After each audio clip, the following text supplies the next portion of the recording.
Guys, आज मैं पुष्प पौधों में लैंगिक जनन बताऊंगी कि पुष्प पौधों में लैंगिक जनन क्या होता है। और इससे पहले मैंने आपको हेडिंग बताई थी जायांग। ये जायांग क्या है, ठीक है। मैंने आपको जायांग और पुकेसर के बारे में बताया था। तो अब इसमें जानेंगे कि पुष्प पौधों में लैंगिक जनन कैसे होता है। तो देखिए, आवृतबीजी पौधों में उसका लैंगिक अंग पुष्प होता है। जो हमारे आवृतबीजी पौधे होते हैं उसका जो लैंगिक अंग होता है वो पुष्प होता है। पुकेसर व जायांग के अंदर अर्धसूत्रिक विभाजन होता है।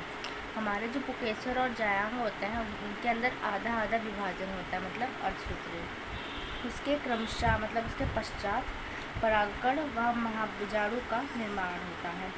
तो हमारे पौधों में परागकण, जो हमारे कण होते हैं, परागकण और महाबीजाणु मतलब बीजाणु और कणों का निर्माण होता है, ठीक है।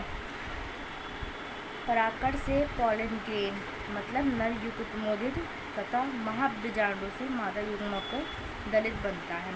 मतलब जो महाबीजाणु होते हैं उनसे मादा युग्मकों का दलित बनता है और जो परागकणों से पॉलन ग्रेन नर युग्मोदित बनता है, ठीक है। तो ये तो हमारा हो गया पुष्प पौधों में लैंगिक जनन। दूसरी हेडिंग है हमारी पुमंग, ठीक है। पुमंग क्या होता है? पुमंग का परागकोश 2 पालियों वाला होता है। मतलब यह जो होता है पुमंग जो होता है ये 2 पालियों में बटा होता है। परागकोश द्विपालीय संरचना है, मतलब ये 2 पालियों में होता है, तो ये द्विपालीय संरचना है। प्रत्येक परागकोश पाली में जो प्रकोष्ठ होते हैं इनमें 2-2 भाग होते हैं। इनके परागकूट या लघु बीजाणुधानी कहते हैं। इसे परागकूट भी बोलते हैं और लघु बीजाणुधानी भी बोलते हैं।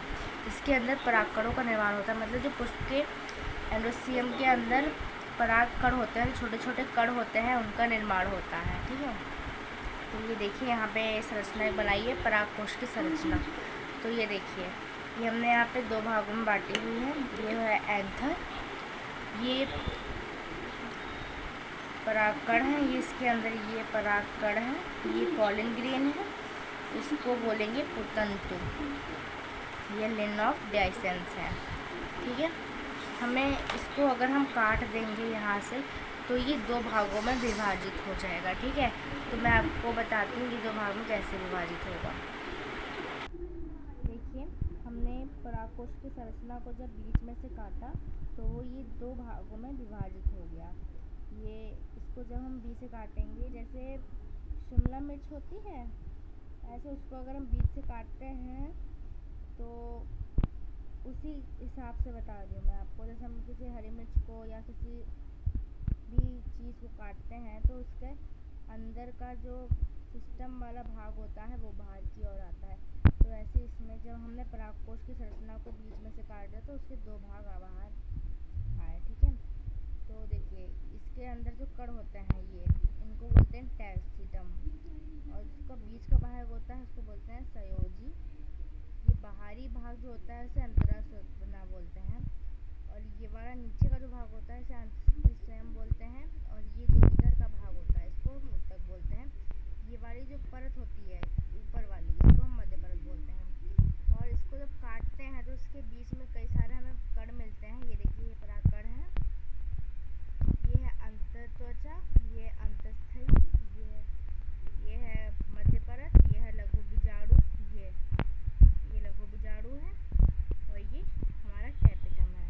ये देखिए, परागकोश एक चतुष्कोणीय संरचना में इसको 2 पालियां होती हैं। जैसे मैंने आपको बताया, इसको हमने बीच से काटा तो ये 2 पालियों में विभाजित हुआ। प्रत्येक पाली 2 कोष होते हैं, प्रत्येक पाली में 2 कोष होते हैं।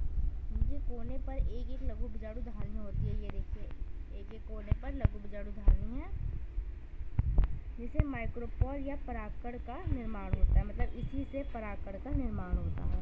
धन्यवाद, आपसे